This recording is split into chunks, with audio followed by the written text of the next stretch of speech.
Oi, Psi, Monique aqui. Eu sou psicóloga e doutoranda em psicologia na área de avaliação psicológica. Há algum tempo atrás, eu iniciei um mini curso de introdução à psicologia, em que nós falamos sobre a evolução histórica da psicologia, sua diferença em relação ao senso comum, qual é a história da saúde mental. E agora daremos continuidade a esse mini curso, ampliando em termos de uma playlist focada em aspectos introdutórios da psicologia. Então, nesse vídeo, nós vamos falar sobre a psicologia do desenvolvimento, que é uma área fundamental dentro da psicologia. Então, se você está tendo uma disciplina introdutória de psicologia ou já um pouco mais avançado em termos de compreensão da psicologia do desenvolvimento, esse vídeo vai te ajudar a entender o que é o desenvolvimento, quais são as principais teorias do desenvolvimento, quais são os aspectos do desenvolvimento que a gente precisa levar em conta e teorias fundamentais nessa área. Então, vamos começar? Nesta aula, nós vamos aprender sobre os seguintes tópicos a respeito da psicologia do desenvolvimento: desenvolvimento humano, aspectos do desenvolvimento. Todos esses assuntos serão tratados a partir do livro Psicologias, uma introdução ao estudo de psicologia, publicado pela professora Ana Bock com outros colaboradores.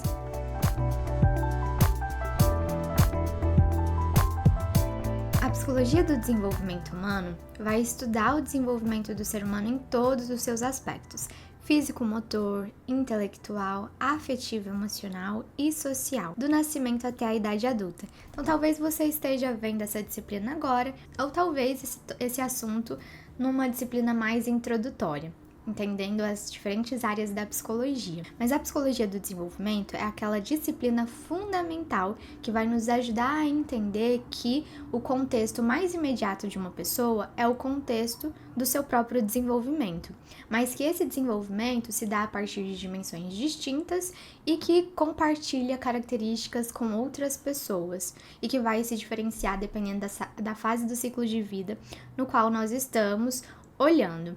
Então, é comum que a disciplina de psicologia do desenvolvimento ela seja apresentada na graduação não só como uma disciplina única, mas uma disciplina dividida, exatamente porque cada fase do ciclo de vida tem características e demanda, em termos de compreensão, aspectos distintos. Então, é impossível que uma disciplina só consiga dar conta dessa demanda. E ainda assim, outras tantas disciplinas vão pegar dimensões específicas desse desenvolvimento para o desenvolvimento de instrumentos, para se entender os processos de aprendizagem, o desenvolvimento da personalidade, entre tantos assuntos que estão relacionados à psicologia do desenvolvimento.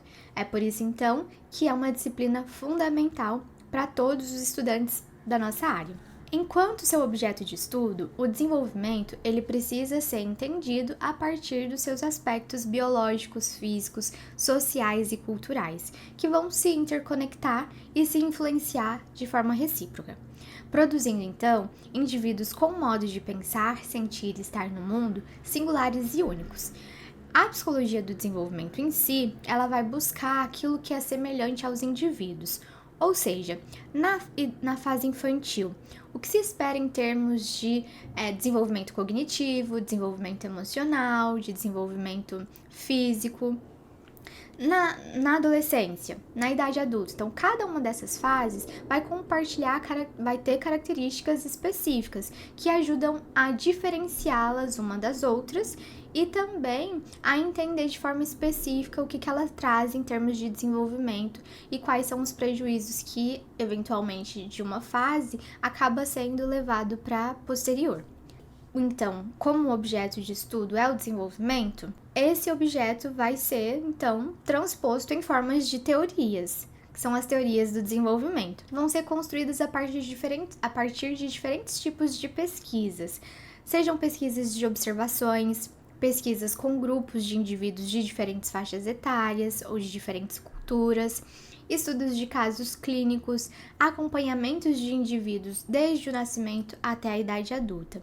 É muito comum, principalmente quando a gente for estudar a teoria de Piaget, propor estudos que observem o comportamento dos indivíduos, como que as crianças se comportam nessa faixa etária e nessa outra, qual é a diferença de uma para outra, o que ela precisou desenvolver para agora conseguir fazer isso, quais foram os ganhos que ela teve naquele estágio de desenvolvimento. Então, observando, propondo atividades para saber se elas conseguem fazer ou não, e assim ir construindo essas teorias. Pesquisas com gêmeos, né, com pessoas que são gêmeos univitelinos, gêmeos fraternos, para saber se é uma questão hereditária, tem uma questão genética ali por trás daquele comportamento. E além disso, as teorias elas precisam estar abertas a essas diferenças culturais, porque cada cultura tem os seus rituais, tem as suas normas, que vão influenciar os seus relacionamentos e, consequentemente, aquele comportamento que o indivíduo tem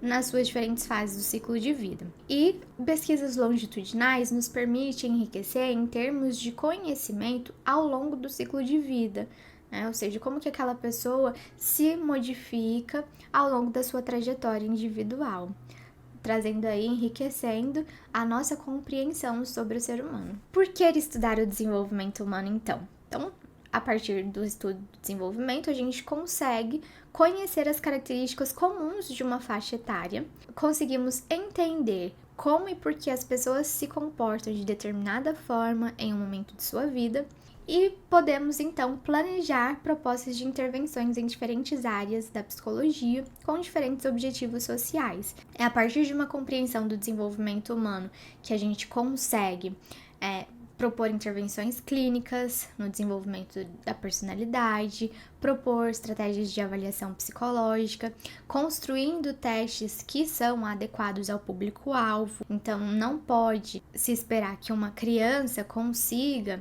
fazer o que um adulto faz. Então, quais são as características da infância e como que repercute em termos de inteligência? Quais são as tarefas que ela precisa fazer para que a gente consiga identificar o quociente de inteligência dela? Então, cada instrumento, para além do construto em si, nós precisamos levar em consideração esse público-alvo, seja, por exemplo, na dimensão cognitiva, na dimensão de personalidade e outro objeto de estudo que é do nosso interesse. Mas então, tudo isso precisa ser considerado em termos de desenvolvimento. E além disso, uma grande contribuição da psicologia do desenvolvimento é para a área educacional e escolar. Ela nos ajuda a pensar estratégias de aprendizagem mais condizentes com a fase do ciclo de vida que aquela pessoa está. Então, o que uma criança consegue fazer e como que essa estratégia de aprendizagem ela pode antecipar e empurrar esse desenvolvimento para que ela consiga adquirir novas habilidades e competências.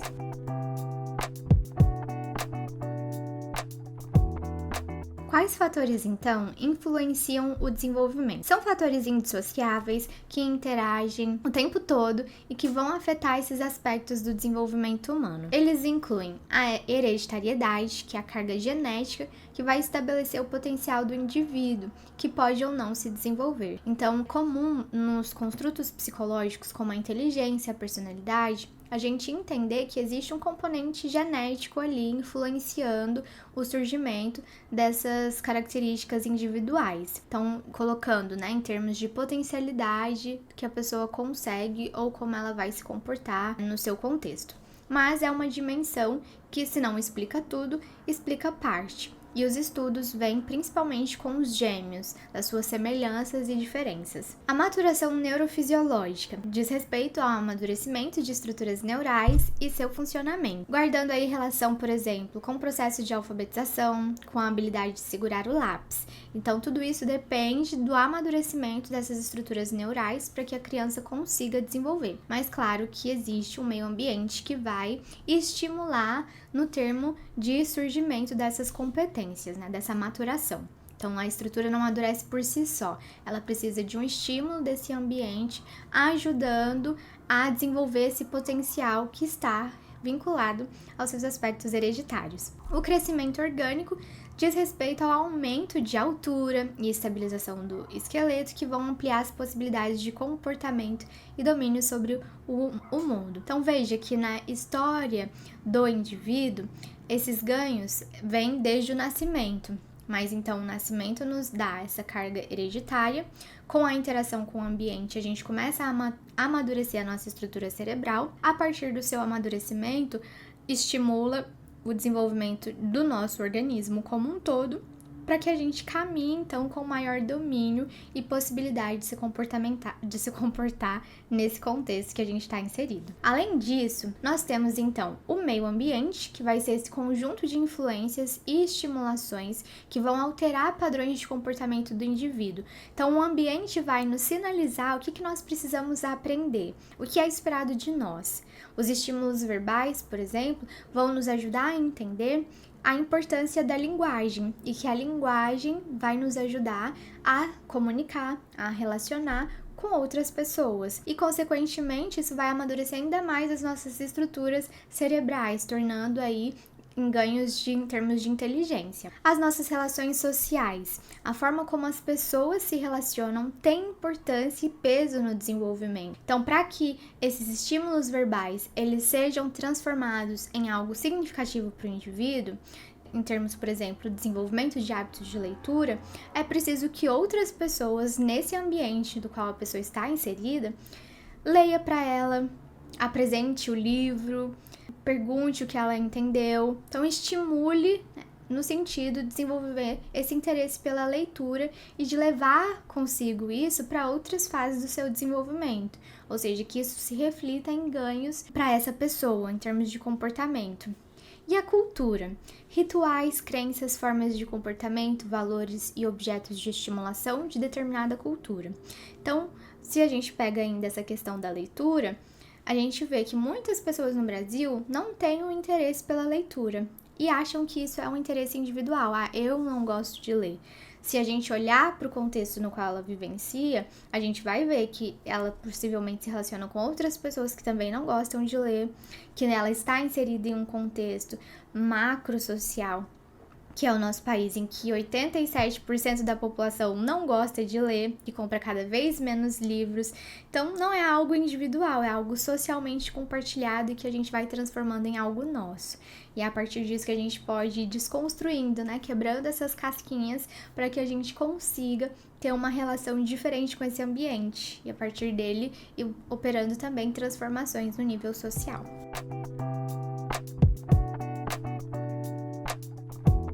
Em relação aos aspectos do desenvolvimento, aqui nós estamos falando mais especificamente do que pode ser de interesse maior para a psicologia, que são 4 aspectos básicos que vão nos ajudar a entender o desenvolvimento de uma forma global. Temos o aspecto físico-motor, que vai dizer respeito ao crescimento orgânico, maturação neurofisiológica, capacidade de manipulação de objetos e de exercício do corpo. Psicomotricidade, por exemplo, vai ter interesse mais por essa área. A psicologia do esporte também pode ter alguma relação com isso, Então, algumas áreas da psicologia vão se dedicando mais a essa dimensão. O aspecto intelectual, capacidade de pensamento, de raciocínio, como resolução de problemas e planejamento.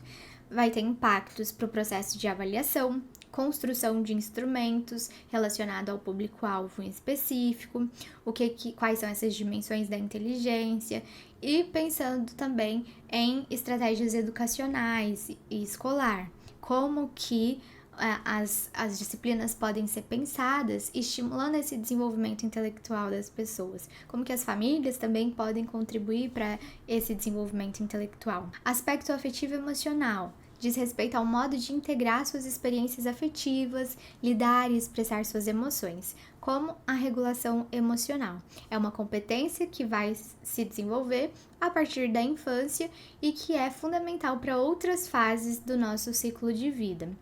E que se a gente não aprendeu na infância, sinaliza que a gente precisa aprender posteriormente. E a psicologia aqui, ela vai ter uma grande ênfase nesse aspecto afetivo emocional, com várias teorias contemplando essa dimensão. O aspecto social diz respeito à maneira como o indivíduo reage e se relaciona com outras pessoas ou lida com situações sociais. Então, nós temos a psicologia social cognitiva, a psicologia social sociológica, que vai nos ajudar a entender como as nossas relações afetam o nosso desenvolvimento cognitivo, mas também determinam o nosso comportamento e a forma como a gente interage com o ambiente. Então, esses aspectos do desenvolvimento se relacionam de forma permanente, mas as teorias do desenvolvimento humano partem do pressuposto de que eles são indissociáveis, mas vão enfatizar aspectos diferentes. Então, existem várias teorias do desenvolvimento que vão dar ênfase a uma dessas dimensões. Então, por exemplo, a psicanálise vai pegar uma dimensão mais afetivo-emocional. A teoria do desenvolvimento psicossocial também, a teoria das relações objetais vai olhar com maior atenção para os aspectos afetivos e emocionais da parte inicial da infância. A teoria do apego vai relacionar um pouquinho como que essa dimensão afetiva e emocional repercute em termos do nosso desenvolvimento motor e físico, né, dessa dimensão mais neurobiológica. Como que a teoria do desenvolvimento de Piaget vai falar sobre o aspecto intelectual, o aspecto cognitivo, em termos de habilidades e capacidades que a criança vai adquirindo e vai sendo fundamental para os demais estágios do seu desenvolvimento. A teoria de Vygotsky dá uma ênfase no enfoque histórico-cultural, pegando essa dimensão social. Então, como que o que nós somos hoje diz respeito às relações que nós tivemos, ou seja, nosso eu é um eu social internalizado.